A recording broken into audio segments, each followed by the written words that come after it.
Well, good morning, good afternoon, good evening, wherever you are in the world. This is PulseZen with a midweek update in what is going on in the world for DeFi Truth. I'll be talking about the Fed, the PulseChain coins, and China, what it thinks of the tariff wars so far. So first of all, let me talk about the Fed. You see, I've told you before that quantitative easing is going to happen, but of course they need an excuse for that. The Fed's primary and really only role is to control inflation. And the way they do that is they raise or lower interest rates.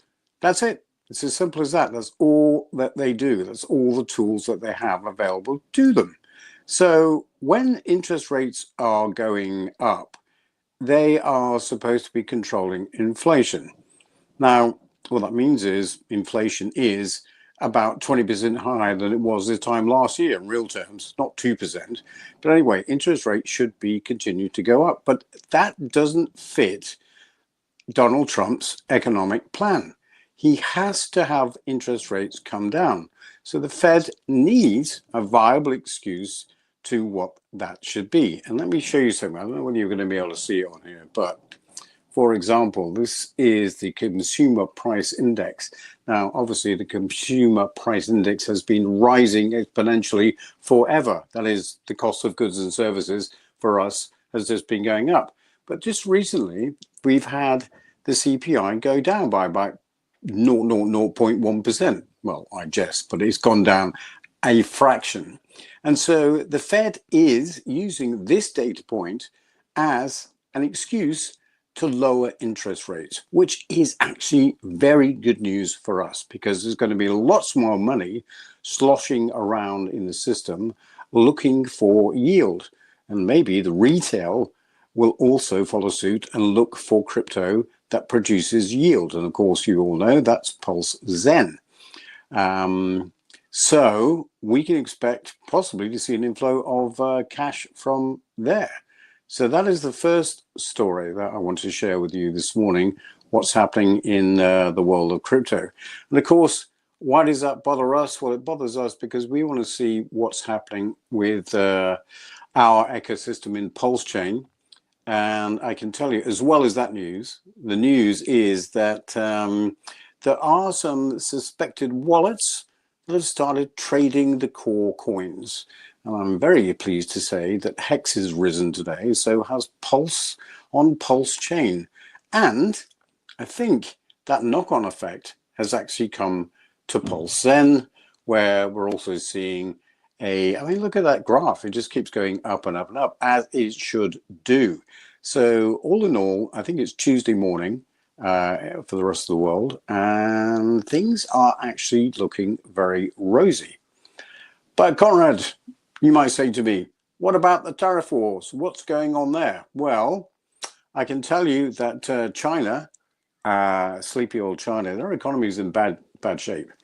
And of course, one of the interesting places for me is the fact that they're now using Hong Kong as a mouthpiece to retaliate against the United States policies of tariffs.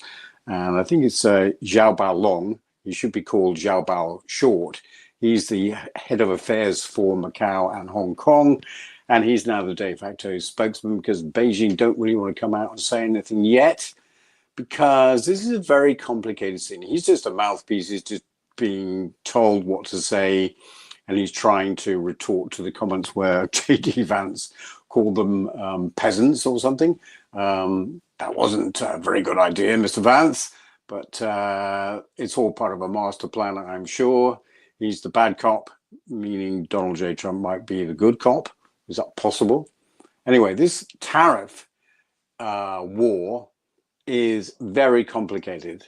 And as I say, if you like Donald Trump, you'll be focusing on one set of facts and figures. And if you don't like Donald Trump, you'll be focusing on other facts and figures. It's up to me to give you the real DeFi truth. And tariffs also have been used as a warning shot across the bows of not just exporters and importers, but companies, American companies that actually manufacture abroad.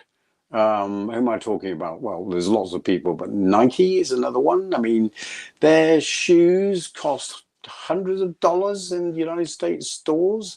And I think if you buy them direct in one of the shops in Guangzhou, I think you can get a pair for about $10, which actually represents the value of the actual materials in the shoes.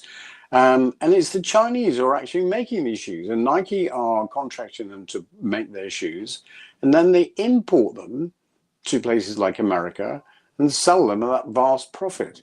Mr. Trump doesn't like that because it means that, retail consumers are actually being rightly ripped off by Nike, and their profits have been increasing very nicely. And Mr. Trump doesn't like that, so he's also introducing these tariffs to bring back the American companies that have used cheaper labor overseas. Now, people are saying that the companies are never going to bring back manufacturing. Well, there is a stick that is going to be brought to bear on American companies, and we will see them returning to American soil. But we are also going to see a ramp up in manufacturing by robots and AI, because we are at such a confluence of technology where now they can actually compete. I don't think there's ever been a time in history where the AI and the robotics have been such a place where they've been able to actually take over the vast majority of workers' roles in the manufacturing industry. So we've been seeing this change, this historic revolution, because we are in a revolution, not just in America, but we are, we had the Industrial Revolution, now we're having the AI and robotic revolution. I mean, it's been happening for a long time, but it's never been at this such high rate of adoption. That is what's going to happen. American firms will come back because of the tariffs, because they want to keep their profits, but it doesn't mean they're going to bring more jobs. There will be more robotics in the factories. So, one of the things that we've been talking about is the basic universal income, and that has to be introduced at some stage.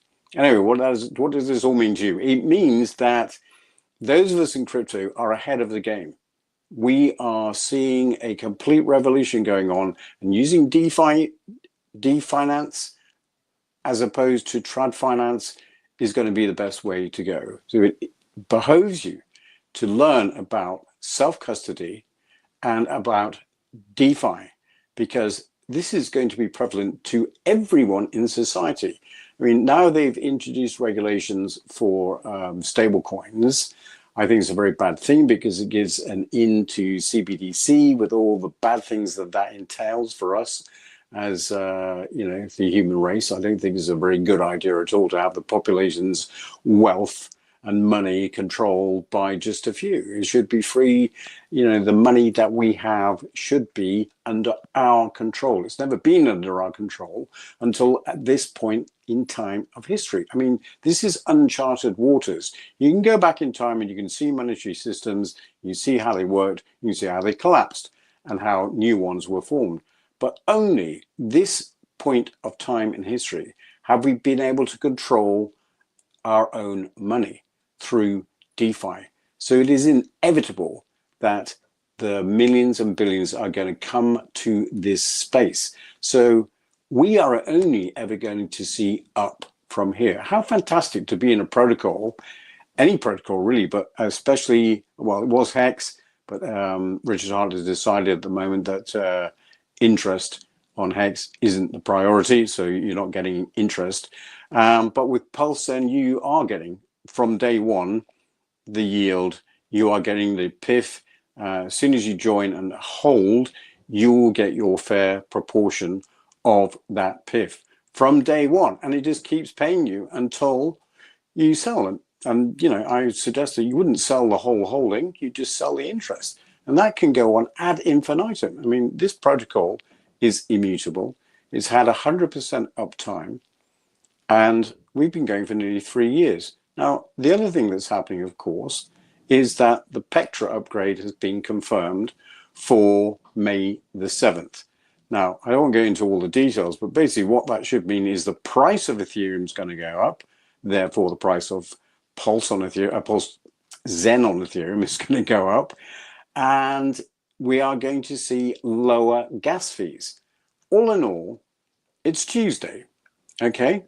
We're only just at the beginning of the week, and so far, all the news that I can see is all extremely positive for crypto, and especially for the protocol that is your favorite, PulseZen.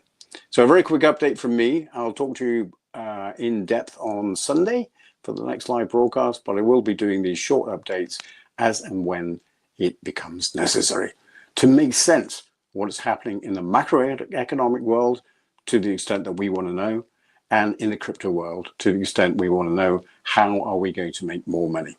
Okay, have a great rest of the week. I'm Conrad Zen, former Bitcoin Foundation member and now evangelist for PulseZen and PulseChain. Thank you for watching.